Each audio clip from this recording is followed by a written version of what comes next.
sommaire de ce journal, le mouvement Ougoul Moufi ne demeure pas. Après la grande marche du 24 avril dernier, il a encore appelé à manifester ce samedi à Fadangorma et dans plusieurs provinces de la région de l'Est. Il s'agissait d'attirer l'attention du gouvernement sur le respect de ses promesses.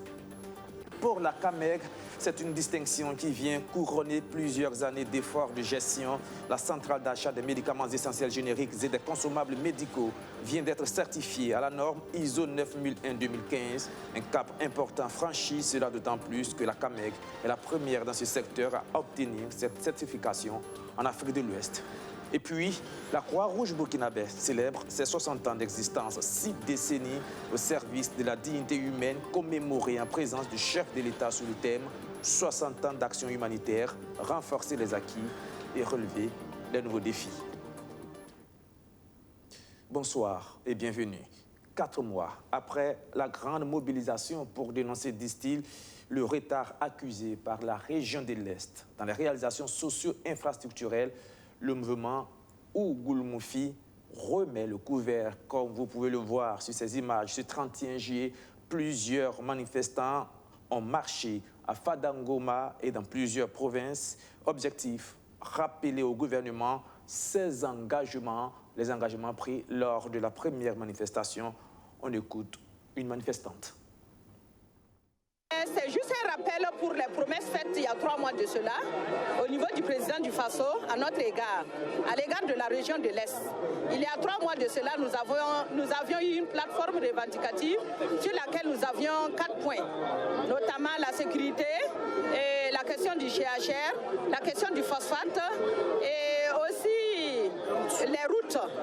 Donc après 3 mois d'attente, rien n'est fait. En tout cas, nous avons suivi toutes les promesses émises à notre égard, mais rien n'est fait. En dehors du niveau du CHR où nous avons eu 15 médecins qui ont été affectés, mais jusque-là, là-bas, eux aussi n'ont pas de bureau pour travailler. Donc vous voyez que la situation est difficile. Du point de vue de la route, ça ne va que de mal en pire. Avec la saison hivernale, vous voyez que tout ne fait que se dégrader davantage. Nous avons eu à discuter avec le DG des phosphates qui a fait des promesses. Donc nous sommes encore sortis. Vous voyez qu'au niveau de la situation sécuritaire, à Madjari c'est pire. Nous sommes allés de mal en pire. Donc voilà pourquoi nous sommes sortis aujourd'hui encore pour rappeler au président du Faso de revoir dans ses promesses à notre égard pour que les lignes puissent bouger davantage. Toute autre chose maintenant, la relecture de l'avant-projet de loi portant promotion immobilière continue de faire jaser, notamment au sein des associations des entreprises œuvrant dans le secteur. Ce matin, l'une d'entre elles a tenu à interpeller les autorités et prendre à témoin l'opinion publique sur les risques de déstabilisation que ferait peser ce nouveau texte sur la promotion. Luc Babelgem nous en dit plus. La relecture de la loi 057-2008 portant promotion immobilière au Burkina crée des gorges chaudes et entre le ministère de l'Urbanisme, de l'Habitat et des Villes et l'Association des promoteurs immobiliers du Burkina, c'est toujours tendu. L'atelier portant validation de l'avant-projet de la dite loi est intervenu le 15 juillet malgré des réticences de ces promoteurs immobiliers. C'est donc à leur corps défendant que l'ensemble des structures intervenant dans la promotion immobilière privée fait cette déclaration. En tant qu'acteurs principaux du secteur, nous n'avons pas manqué de faire part de nos points d'observation pour une loi plus efficace et pérenne. Malheureusement, lorsque nous avons reçu en date du 6 juillet 2021 la lettre d'invitation pour l'atelier national de validation, nous avons constaté avec étonnement dans la monture de l'avant-projet de loi qu'aucune de nos propositions n'a été prise en compte et qui porte substantiellement sur le modèle proposé ainsi que la situation des dossiers déjà enclenchés dans la scène de promotion immobilière et qui ne sont pas traités depuis 4 à 5 ans sans motif légitime. L'opinion publique est prise à témoin et le président du Faso est aussi interpellé. Sans accès à la terre, ce serait une succession de problèmes à plusieurs niveaux. Cet avant-projet de loi, comme nous l'avons déjà indiqué, regorge beaucoup d'incohérences et de contradictions d'ordre constitutionnel, législatif et communautaire. Si l'on y prend garde, ce projet de loi induira certainement un effet contraire, et ce à plusieurs niveaux. D'abord, elle créera une situation ingérable et de nombreux conflits au sein de la population. Aussi, on risquera d'assister à une prolifération sans nul pareil des habitats spontanés avec ses corollaires de fragilisation de la paix sociale.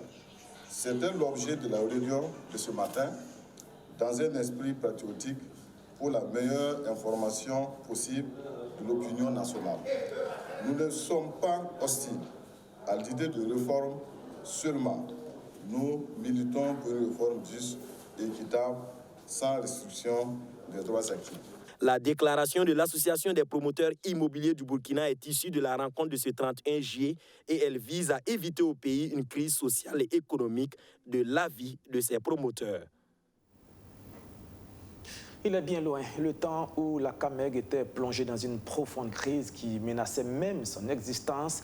La centrale d'achat des médicaments essentiels génériques et des consommables médicaux a maintenant fière allure, une bonne santé de gestion matérialisée par l'obtention d'une certification à la norme ISO 9001-2015, le couronnement de plusieurs années de travail acharné. Madina Sieno. La certification de la CAMEG à la norme ISO 9001-2015 présentée au Premier ministre Christophe Dabiri. Une reconnaissance internationale qui vient couronner une trentaine d'années de travail à disponibiliser des médicaments de qualité aux populations du Burkina Faso. C'est une fierté pour le Burkina Faso d'avoir créé la CAMEG il y a 30 ans. C'est une fierté de servir d'exemple aujourd'hui en Afrique de l'Ouest pour ce qui concerne l'approvisionnement de notre pays en médicaments essentiels génériques. La CAMEG a contribué à résoudre de graves problèmes de santé au niveau de notre pays. La CAMEG a permis de booster la mise en œuvre de l'initiative de Bamako avec la promotion des soins de santé primaires au niveau de notre pays. Aujourd'hui, il est important que nous saluions les efforts qui ont été faits pour arriver à ce résultat. À travers cette distinction, la nationale des médicaments génériques au Burkina devient ainsi la seule grossiste pharmaceutique à être certifiée ISO 9001-2015 en Afrique subsaharienne. Aujourd'hui est un jour historique pour la CAMEG. Aujourd'hui est un jour mémorable pour nous, agents de la CAMEG, et pour vous, tous ici présents. Aujourd'hui s'écrit une nouvelle page de l'histoire de la CAMEG. Une nouvelle CAMEG certifiée, une CAMEG qui rassemble, une CAMEG qui rassure et une CAMEG qui est résolument orientée vers l'excellence, la performance et la qualité.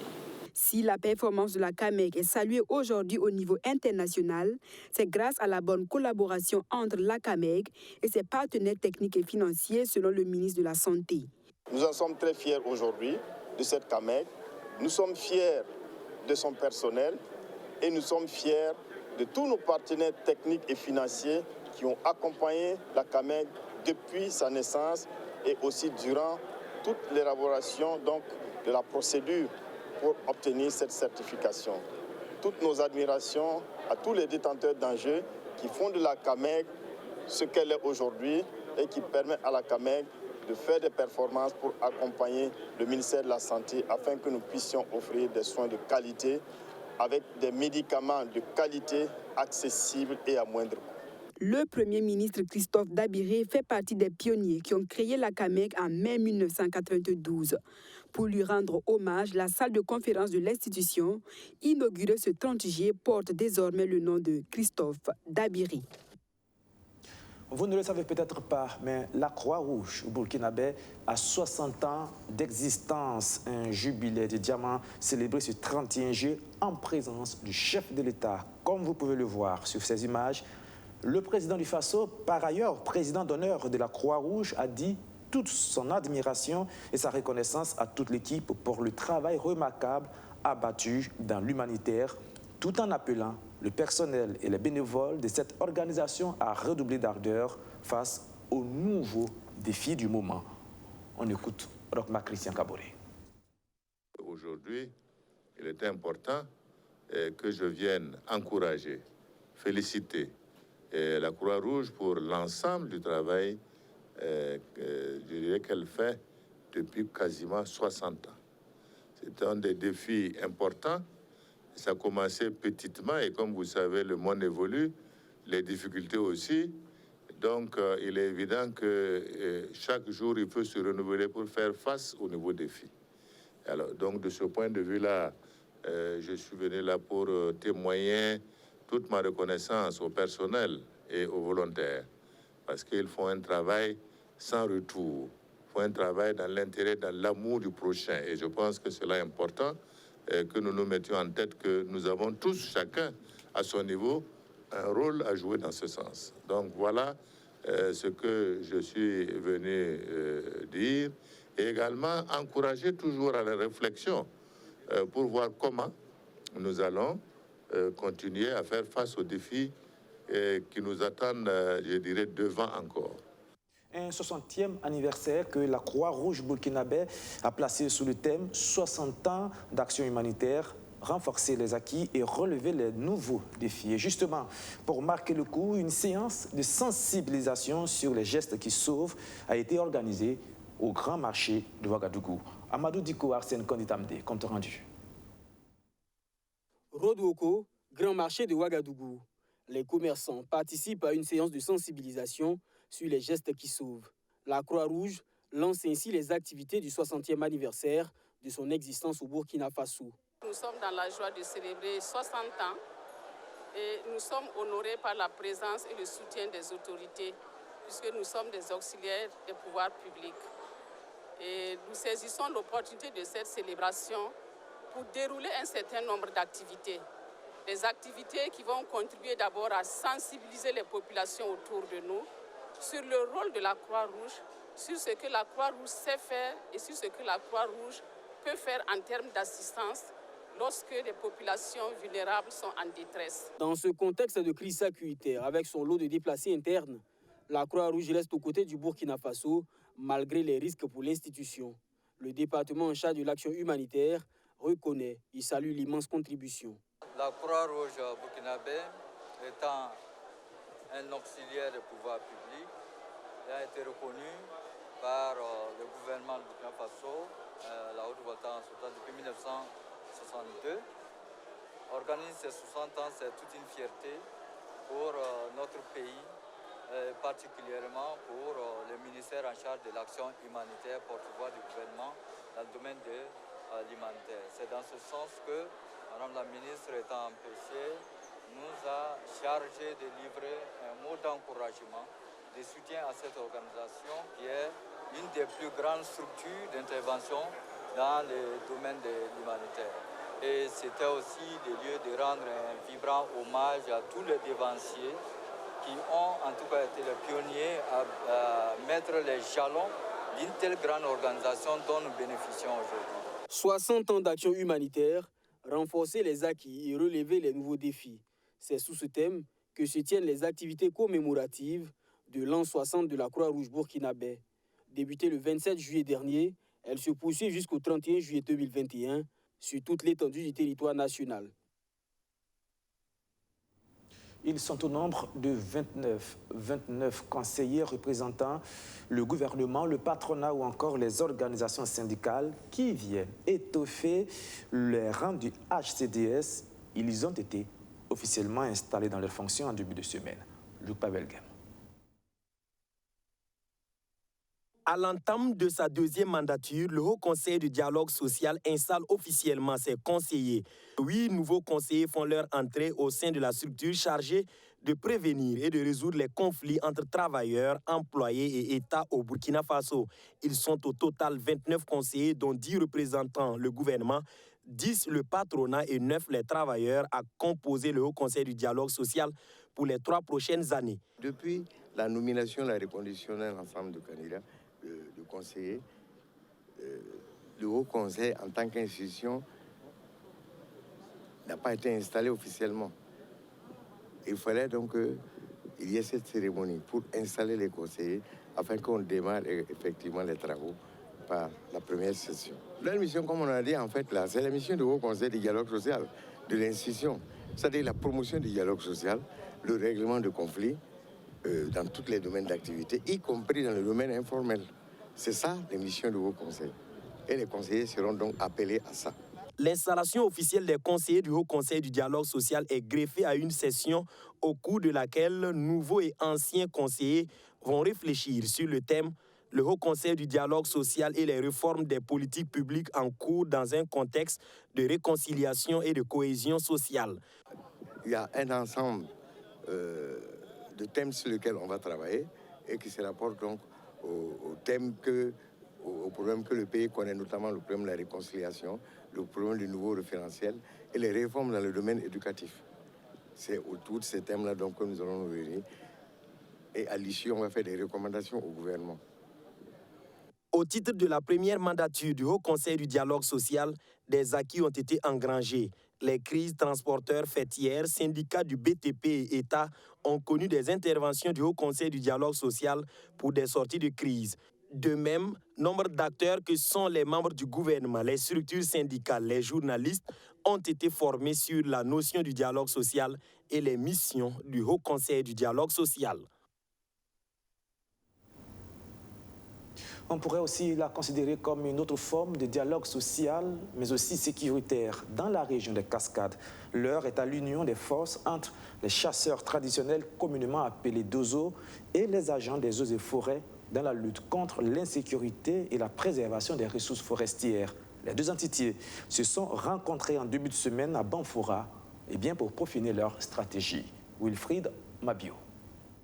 Face aux défis sécuritaires et à la préservation des ressources forestières dans la région des Cascades, agents forestiers et Dozo de la région unissent leurs forces. À l'initiative du groupement Kelemassa, qui regroupe des agents des forces de défense et de sécurité à la retraite et des Dozo, les deux entités se sont réunies afin de mettre en avant leur centre d'intérêt quant à la sécurisation et à la préservation de leurs zones forestières communes. C'est une chance pour nous qu'on s'est retrouvés aujourd'hui, de pouvoir échanger entre nous et donc de ressortir certains aspects qui puissent améliorer nos relations aussi bien au niveau des Dozo qu'au niveau des eaux et forêts pour nous permettre de préserver ce qu'on a de commun qui sont les forêts, qui sont les ressources naturelles, partant même la faune. Pour le président des Dozo de la région des Cascades, cette rencontre est salutaire en ce sens qu'elle permettra à chaque partie de clarifier sa position dans la sécurisation et la préservation des forêts classées, afin d'être unis pour une meilleure sécurisation de leurs centres d'intérêt communs. Si nous parvenons à rétablir la paix, la mise en pratique des conclusions de cette rencontre sera une réalité. Notre engagement à vos côtés nous tient rigueur à vous accompagner dans votre démarche dans la quête de la paix et de la cohésion. Le représentant du chef du canton Karaborla était de la partie. Des sentiments de satisfaction ont été enregistrés de part et d'autre à l'issue de cette rencontre qui se veut un cadre d'échange permanent pour Dozo et forestiers. Je suis plus que satisfait. Pourquoi? Parce que j'ai vu l'engouement et j'ai vu là où on doit partir. On souhaiterait la bonne gestion de la faune, de la forêt et de nos terres dans les forêts classées afin que tout le monde soit en sécurité dans la zone. Nous saluons à juste valeur cette initiative dans le cadre de l'insécurité là, pour que les jours à venir, nous puissions effectivement rendre opérationnel tout ce qui a été dit au cours de cette rencontre-là. La région des Cascades compte 13 forêts classées étendues sur une superficie de 294 800 hectares. Au niveau national, elle est la seconde région en termes de superficie de forêts classées après la région de l'Est. La direction du guichet unique du foncier veut faciliter la modernisation et la sécurité des titres de propriété de ces actes fonciers délivrés dans ces services. En début de semaine, les acteurs de la chaîne de gestion des questions foncières étaient en conclave à Koudougou, histoire de mieux réguler le secteur afin d'offrir des services de qualité aux citoyens burkinabés en ce qui concerne les questions agraires et foncières. Le récit de Roméo Koeta. C'est une rencontre qui vise à renforcer la collaboration entre les acteurs de la chaîne de gestion foncière à un moment où le secteur est en ébullition au Burkina Faso. L'idée étant de faciliter la modernisation, la sécurité des titres de propriété et des actes fonciers délivrés dans les guichets uniques du foncier.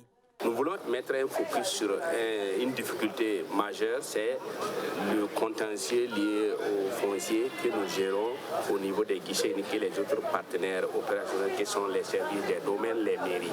Aujourd'hui, la situation est de plus en plus difficile et nous estimons qu'il est bon qu'on en parle pour avoir donc les recommandations, les orientations donc, des membres du conseil, du comité de supervision et de suivi. Le guichet unique du foncier est la structure traitant des actes et documents liés au foncier. Il perçoit aussi les taxes et impôts y afférents. Ces dernières années, le secteur est au cœur des tensions. Le gouvernement a récemment entamé des réformes dans le domaine agraire pour mieux l'encadrer. À travers cette session, les acteurs de la chaîne du guichet unique veulent aussi déceler les goulots d'étranglement auxquels il est confronté. C'est dans ce sens-là que nous sommes là, pour justement apporter nos idées, nos petites idées, pour que effectivement, j'allais dire, la chaîne de travail soit suffisamment huilée et que effectivement nous soyons tous satisfaits, et non seulement pour les délais de délivrance, mais aussi pour, j'allais dire, la qualité même du travail, de façon à ce que les conflits qui peuvent naître des questions foncières soient améliorés. Et vous savez que dans le cadre du foncier, il y a beaucoup de soucis et cette session doit permettre en tout cas d'orienter en fait les actions du guichet unique du foncier, notamment en ce qui concerne l'examen des plaintes ou des réclamations en tout cas présentées par les usagers auprès donc, du guichet unique du foncier.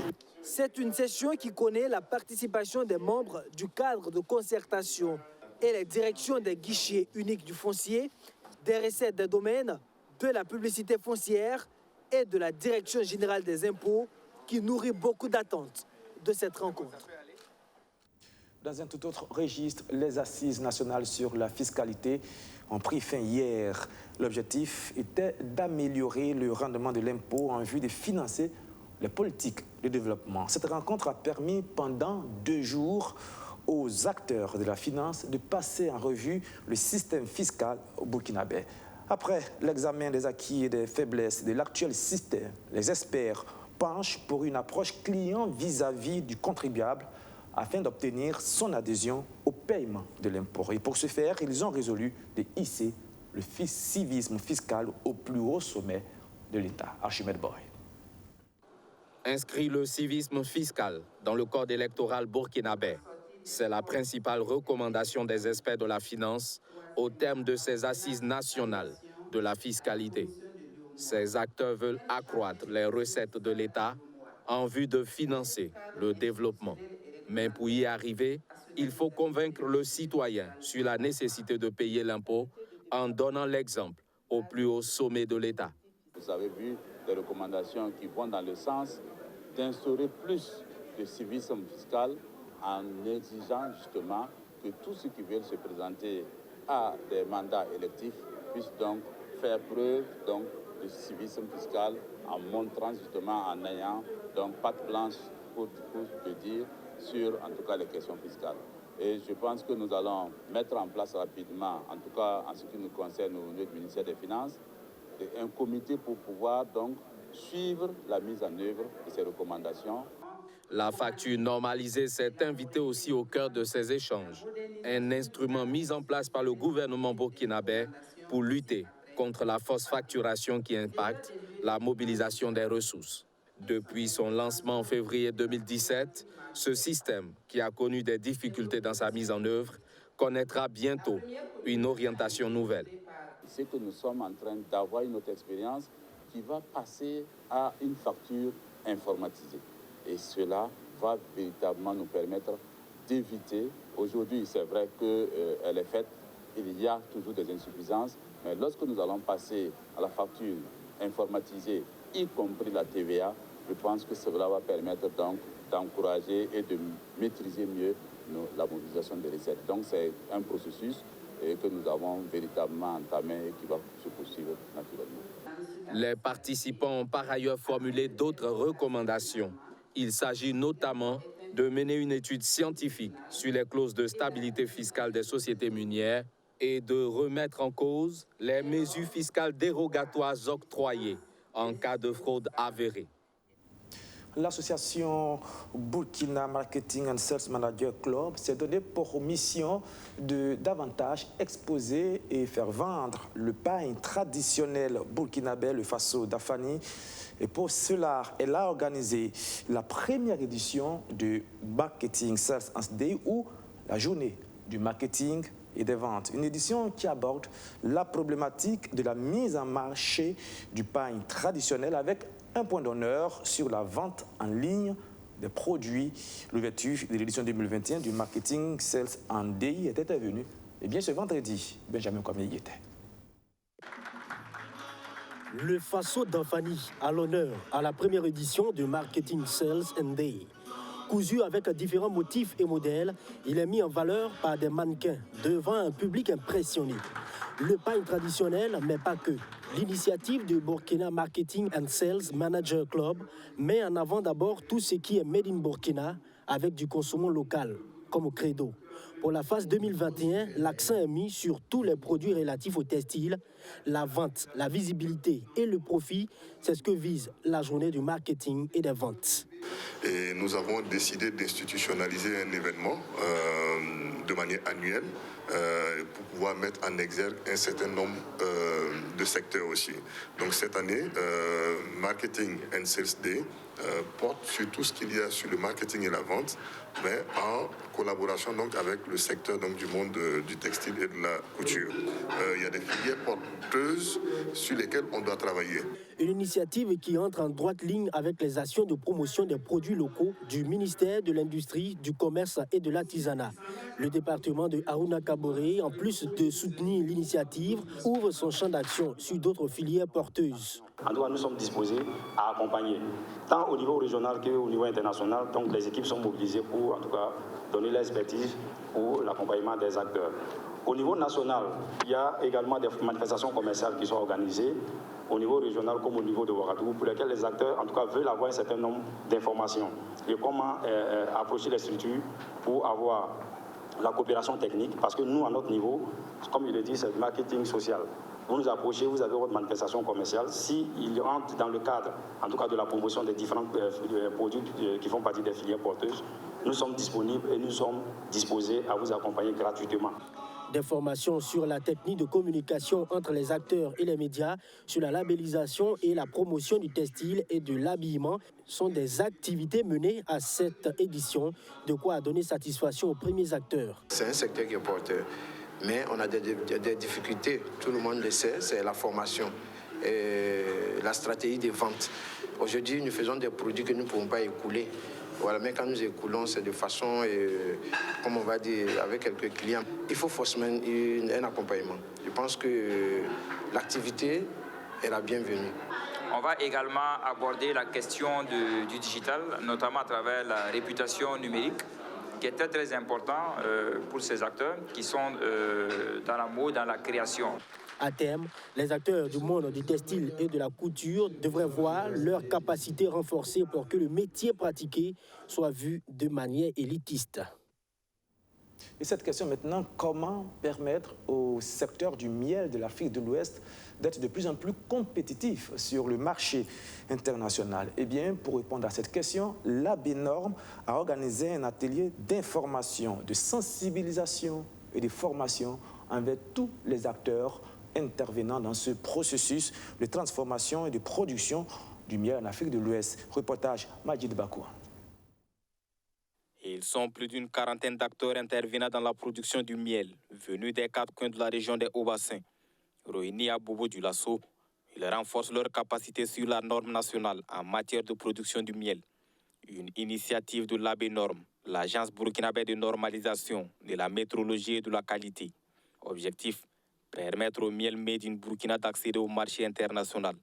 Vous allez voir que le secteur du miel contribue actuellement à plus de 3 milliards à l'économie nationale, ce qui veut donc dire que ce n'est pas un secteur qui est en marche Et de ce fait-là, la plupart des acteurs qui évoluent dans ce secteur ont affaire souvent à des marchés extérieurs qui ont des exigences. Et du même coup, pour pouvoir répondre à ces exigences-là, il faudrait quand même que nous puissions les outiller pour qu'ils puissent se conformer à ces exigences, aussi bien au niveau de la production, au niveau de la transformation, qu'au niveau de la commercialisation. Cette formation s'inscrit dans le cadre du PACAO, le programme d'appui à la compétitivité de l'Afrique de l'Ouest, un programme financé par l'Union européenne. Aujourd'hui, nous avons la chance que le miel soit homologué au niveau de l'espace Union européenne. Donc cela suppose qu'il y a donc des exigences auxquelles il faudrait donc se conformer. Pour cette raison, nous les acteurs, nous avons besoin d'un accompagnement. Et il n'est donc pas donné à chaque moment que nous puissions donc savoir cela, avoir cela. C'est dans ce sens que aujourd'hui, nous sommes vraiment heureux de recevoir, de bénéficier de cette formation. L'atelier de Bobo Dioulasso est le 3e d'une série de 6. Il intervient après les ateliers de Koudougou et de Banfoura. Santé, lutte contre la Covid-19, le ministère de la Santé reçoit un important lot de matériel et de médicaments de la part du gouvernement égyptien. C'est un don qui a été remis par l'ambassadeur d'Égypte au Burkina Faso, Ibrahim El Kouli, qui salue par ailleurs la gestion de la pandémie par le gouvernement burkinabé. Archimède Boy. Le diplomate égyptien remet au ministre de la Santé un lot de matériel et d'équipements destinés à la lutte contre la Covid-19. Ce don entre dans le cadre des accords de coopération entre les deux pays.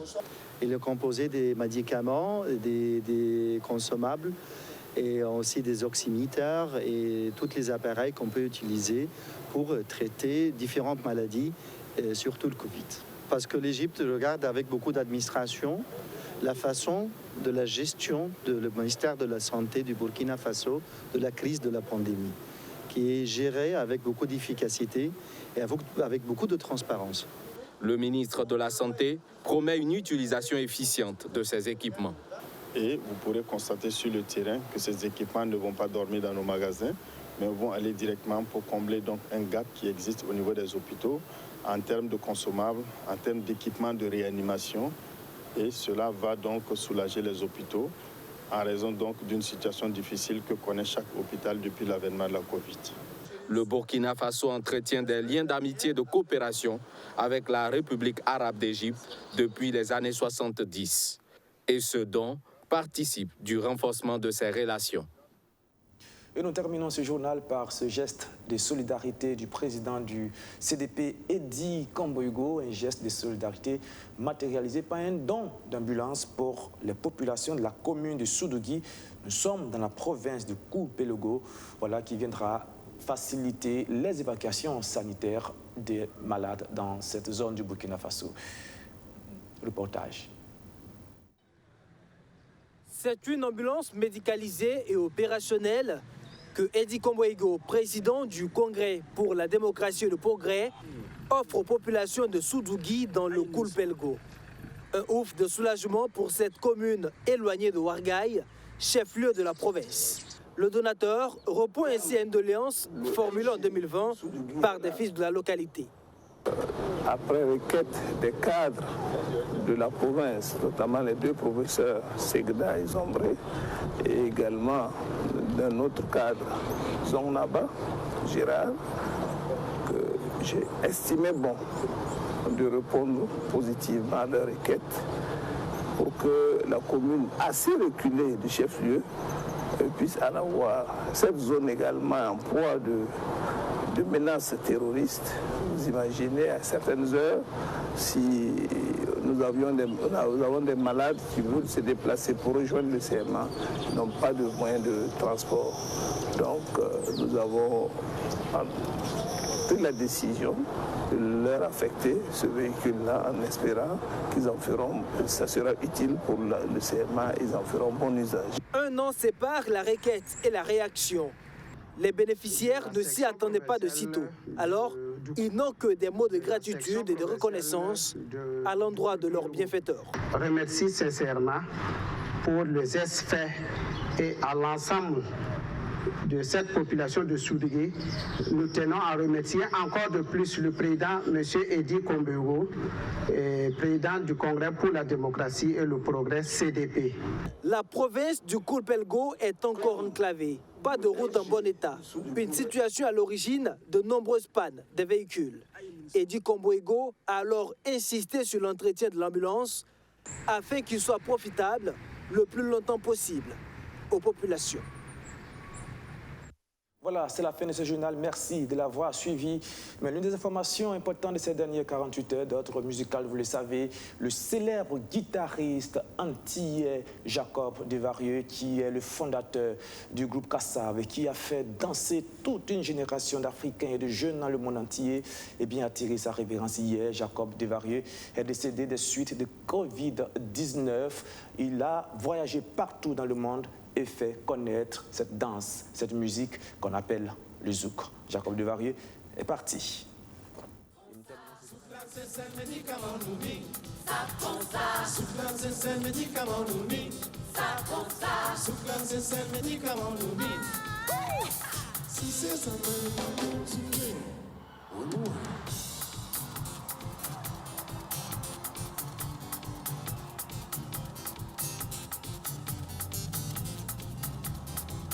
Comme ça, oui comme ça, oui comme ça, oui comme ça, comme ça, comme ça, comme ça, comme ça, comme ça. Ce classe c'est le comme on dit. Ça comme ça. Ce classe c'est le comme on dit. Ça comme ça. Ce classe c'est le comme on dit. Ça comme ça. Ce classe c'est le comme on dit.